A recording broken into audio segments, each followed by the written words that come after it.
The words kept pounding inside my skull. You killed the wrong person. I stared at the body on my living room floor, the knife still slick in my trembling hands. Blood seeped into the carpet in thick, dark veins, crawling outward like a spreading infection. His eyes, God, those eyes were still open. Wide, shocked. This wasn't him. This wasn't the man who whispered to me from the darkness, the one I swore I'd kill tonight. My phone buzzed. I flinched so hard the knife slipped from my hand, clattering to the hardwood floor. The sound seemed to echo forever in the suffocating silence. A text message.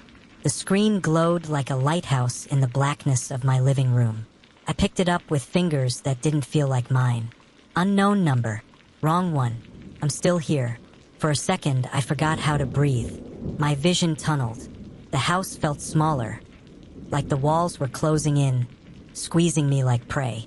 Still here, I forced myself to look around the room. Shadows danced on the walls. Every corner seemed alive. My ears strained for any sound beyond the thundering of my heart. And then I heard it. A faint creak above me. Slow, weighty, like someone shifting their weight across wooden boards. The attic. My head tilted upward, and there it was. The attic hatch. Open just a crack, swaying gently as if mocking me. The cord dangled like a noose. Another creak, then another, closer. I took a step back, gripping the counter behind me like it could anchor me to sanity. My breath came in short, uneven bursts. Then a voice, low, smooth, so close. I told you, I've always been here. The lights died. Darkness swallowed the house whole. Not dim, not soft shadows. Complete blackness, like someone ripped the world away and left me in a void. I froze, couldn't move, couldn't breathe. Every instinct screamed run. But where? My phone light. I fumbled for it, fingers slick with sweat, swiping up, trying to turn on the flashlight. Before the beam could cut through the dark, something cold and sharp pressed against my cheek.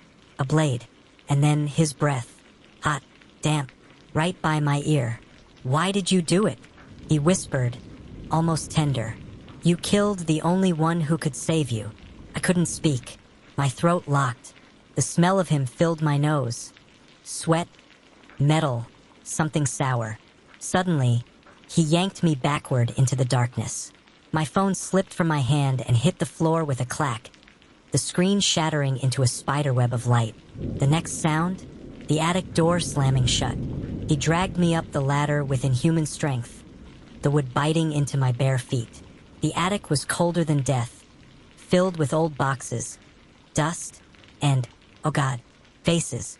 Photographs pinned to the beams, rows of them, me, taken through my windows at work in the shower. Hundreds, maybe thousands. My stomach lurched as bile burned my throat. You let him in, the stranger murmured behind me, his blade teasing the edge of my jaw.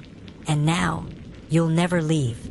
I tried to scream, but his hand clamped over my mouth.